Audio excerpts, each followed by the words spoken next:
بسم الله الرحمن الرحيم. اهلا بكم مشاهدينا الاعزاء عشاق التفسير والاحلام. معكم سمني تفسير الاحلام. النهارده هنتكلم عن الجري في المنام. طبعا الجري ده بانواع مختلفه وتفسيراته كتير على حسب سياق حال الرأي.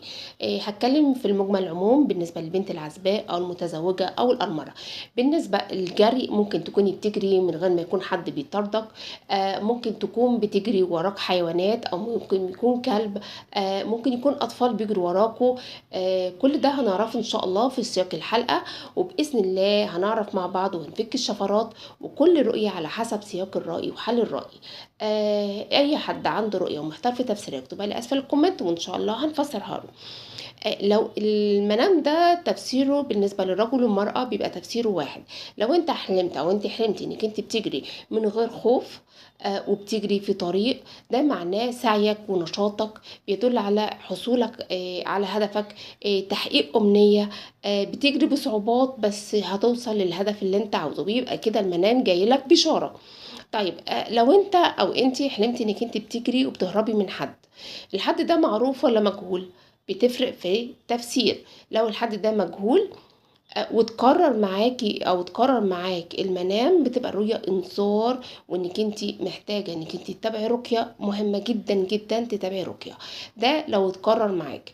كمان تحذر من اشخاص حواليك مؤذيين.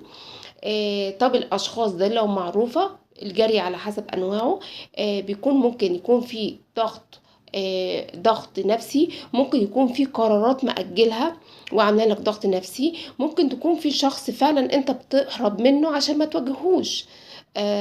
ده لو انت مش بيكرر عليك الرؤية ان في حد بيجري وراك ولا حد بيستهدفك.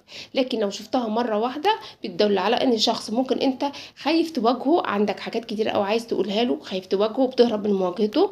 ممكن تكون كمان مسؤولية فيها ضغط عليك وخايف منها، وده كمان بيظهر في الحلم كأنك بتهرب منه. بس لو الشخص اللي بيطاردك شكله غريب او مش واضح، فده ممكن يكون رمز لمشاعر جواك خايف منها، ممكن بيدل على وساوس وقلق وتوتر اعصاب. هنا بقى الرمز المهم جدا انك انت لو شفت حيوانات بتجري وراك او كلب بيجري وراك. طبعا التفسير بيبقى على حسب نوع الحيوان ولون الكلب، بس هنتكلم في المجمل العموم. لو الكلب بيجري وراك ممكن يكون بيرمز لعدو او شخص حسود، فالمنام بيجيلك انذار. اي حيوانات بتشوفها في المنام بتبقى انذار. طب لو شفت اسد او نمر، فده معناه انك انت بتواجه شخص قوي جدا. ما ينفعش انك انت تواجهه مرة واحدة، او انك انت تتعامل معاه مرة واحدة، لان هو هيكون شخص اقوى منك، فطبعا انت هتكون اضرب حالك وهتاخد حذرك من النقطة دي. لو الحيوان في الحلم ده ما اذاكش، ما كانش بيجري وراك ولا بيأذيك، فده معناه ان في خوف جواك من حاجة انت قلقان منها. هنا الجري بالنسبة للبنت العزباء، لو البنت حلمت انها بتجري وخايفة، فده بيكون قلق وتوتر نفسي، خايفة من الزواج، خايفة من المستقبل. لكن هي بتجري من غير خوف، فبتبقى بشارة لها في سعيها، وانها تحقق هدفها، وان يكون فيها خطوبة قريبة جدا او شغل جديد هتحصل عليه. هنا كمان الجري مش كل مرة الجري بيخاف يا جماعة. الجري هنا بالنسبة للمتزوجة، لو حلمت المتزوجة أو المتزوج إن هو بيجري ورا أطفال، ده بيدل على ضغوط نفسية، بيدل على هموم ومسؤوليات فوق طاقتها.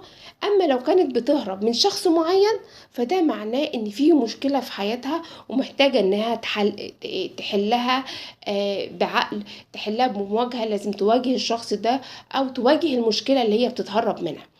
هنا خلاصة الكلام يا جماعة، الحلم الجري او الهروب مش دايما بيكون خوف، اوقات بتكون بشارة من العقل الباطن، او بقرارات متأجلة، او انك انت بتهربي من مواجهة. واوقات تانية بيكون بشرة انك بتجري من ناحية فيها هدف وتحقيق امنيات. المفتاح هو انك انت كنت خايفة او كنت بتجري. فالمنام اي حد عنده رؤيه ومحتاج في تفسيرها يكتبها لي اسفل الكومنت، وما تنسوش بلايك واشتراك في القناه. ومنتظر رؤياكم باذن الله.